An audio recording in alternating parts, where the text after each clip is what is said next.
जरूरी है राजस्थान का रुख करना, जहां के चुनाव इस बार बहुत दिलचस्प होने वाले हैं। ध्वज से सीधे बातचीत करते हैं। और ध्वज, लोग इस बारे में फिलहाल क्या कह रहे हैं? देखिए, निश्चित तौर पर आज जो है प्रधानमंत्री का जन्मदिन है और सौगातें जो है प्रधानमंत्री ने जनता को दी हैं और 30 लाख से ज़्यादा लोगों को ये सौगातें मिलने वाली है। पीएम की जो ये योजना है, ये जो योजना है, क्या जानते हैं किस तरीके से ये इस योजना का लाभ मिलेगा विश्वकर्मा योजना का? सर्वप्रथम तो मैं प्रधानमंत्री को 73वें जन्मदिन के लिए हार्दिक शुभकामनाएं देता हूं, पूरे देश की तरफ से, मेरी कंपनी की तरफ से और हम सब साथियों की तरफ से। ये विश्वकर्मा जयंती का जो प्रोग्राम है, इस पे प्रधानमंत्री ने 13,000 करोड़ रुपए का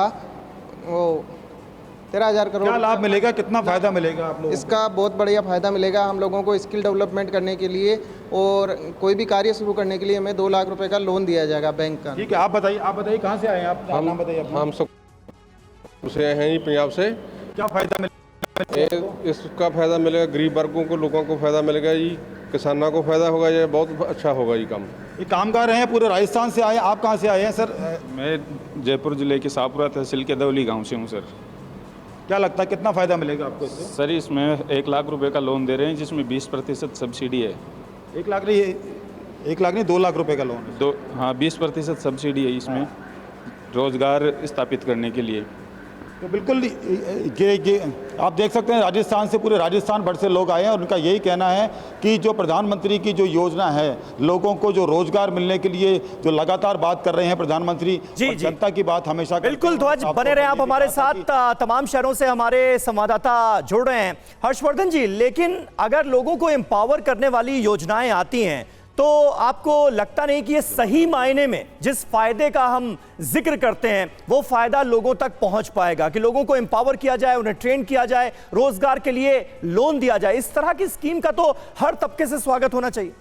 देखिए, मुझे लगता है ये किसी भी सरकार के लिए, हाँ। वो केंद्र की सरकार हो या राज्य सरकार हो, जब कोई योजना लेकर आती है तो वो नीयत तो अच्छी ही होती है, लागू कैसे करेंगे उस पर सबसे ज्यादा जोर होना चाहिए। अब ये योजना भी आज लागू हो रही है, इसके बाद इसके किस चरण में किस तरह से वो आगे बढ़ेंगे, योजना बहुत अच्छी, इसमें कोई संदेह नहीं। एक बात जरूर कहूंगा और मुझे बड़ा अच्छा लगा, मुझे लगता है बहस इसी तरह से होनी चाहिए, प्रतिबंध बहिष्कार की तरफ नहीं जाना चाहिए।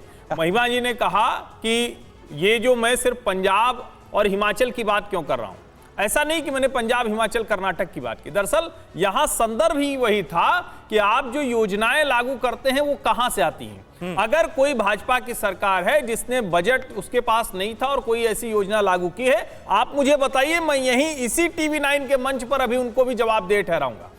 जब सबसे बड़ी बात है कि जो इस तरह की योजना लागू होती है उसके लिए एक बजट प्रोविजन होता है, और हमने नहीं देखा कि जो फ्रीबीज वाली योजनाएं होती है उनके लिए कोई बजट प्रोविजन हो। अगर हो रहा हो तो मुझे बताइएगा कि 5 गारंटी के लिए क्या मुश्किल नहीं थी? क्या पंजाब में नवजोत सिंह सिद्धू नहीं कह रहे थे कि अगर ये जो योजनाएं आप कह रही है वो लागू करेगी तो मुश्किल हो जाएगी? क्या स्कूटी बांटने की बात करना, ये सब तो मुझे लगता है कि अगर उस पर बात करेंगे तो शायद संदर्भ समझ में आएगा। आज की इस योजना की बात करें तो देखिए बड़ा स्पष्ट है, इस सरकार ने आने के साथ स्किल डेवलपमेंट मिनिस्ट्री शुरू की, लेकिन उस योजना को उतना लाभ नहीं हुआ। जो कौशल विकास होना चाहिए था उस मंत्रालय के जरिए वो नहीं हो पाया। सरकार को समझ में आया कि हमारे पास उस स्किल सेट वाले लोग हैं, उनको अगर हम हैंड होल्डिंग कर दें, उनको समय पर पैसे दे दें और उनको सम्मान दे दें तो अपने आप वो रोजगार की धारा में आ जाएंगे और 4 लोगों को और रोजगार दे पाएंगे। इस लिहाज से मुझे लगता है ये बेहतर कदम है। महिमा जी होगा तो कुछ कहना चाहती हैं हर्षवर्धन जी के इस बात पर? जी महिमा जी।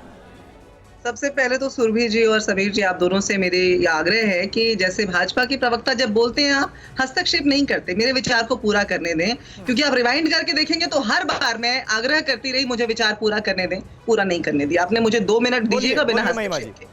देखिए, अभी हर्षवर्धन जी जो बात कह रहे थे, प्रतिबंध बहिष्कार, तो पहली बात हमें लगता है कि संदीप चौधरी के शो का हुआ है या बहुत सारे चैनल्स का, मैं उसमें नहीं जाऊंगी, लेकिन वो अघोषित बहिष्कार आपको उचित लगता है, लेकिन हमने घोषणा करके सिर्फ सविनय अवज्ञा कर दी तो उसे बहिष्कार या प्रतिबंध का आपने नाम दे दिया, तो सबसे पहले उसका खंडन करती हूँ। दूसरी बात, ये अभी थोड़ी देर पहले भाजपा के प्रवक्ता ये पूछ रहे थे कि क्या दिया हमने दिया राइट टू एजुकेशन, हमने दिया फूड सिक्योरिटी बिल, हमने 27 करोड़ लोगों को गरीबी रेखा से ऊपर निकाल करके दिया था 2014 में, और आज उसमें से 23 करोड़ लोग वापस गरीबी रेखा से नीचे हैं। यह है भाजपा की तानाशाह शोषण वाली सरकार की देन, क्योंकि वो न तो जन कल्याण के बारे में कुछ जानते हैं, न जन कल्याण करना चाहते हैं। अभी हर्षवर्धन जी ने जब पूछा कि आप ऐसा उदाहरण दे दें, मैं तो अभी आपको हाल का कल परसों में वायरल हुआ वीडियो का उदाहरण दे रही हूँ।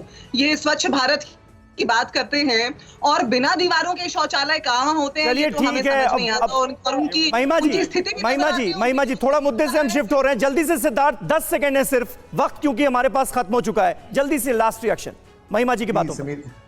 समीर जी, पहली बात तो ऐसे आंकड़े कभी भी नहीं फेंकने चाहिए। जो आंकड़ा वो महिमा जी दे रही थी अगली डिबेट में, कृपया वो बताएं कि वो आंकड़ा उनके पास कहां से आया, क्योंकि हमारी सरकार 12 करोड़ लोगों को अभी हमारी डेटा के हिसाब से गरीबी रेखा से ऊपर लेकर आई। इस देश ये विकासशील देश है और सबका साथ सबके विकास के नारे के साथ देश का हर तबका आज विकासरत है। ये विपक्ष जो भी प्रकार का अपना एजेंडा प्रोपेगेंडा बनाना चाहे और इस देश में किसी भी प्रगति को, बहुत बहुत शुक्रिया सिद्धार्थ जी, महिमा जी, हर्षवर्धन जी, जयशंकर जी, बहुत शुक्रिया आप सभी का हमारे साथ इस बातचीत में, इस चर्चा में जुड़ने के लिए।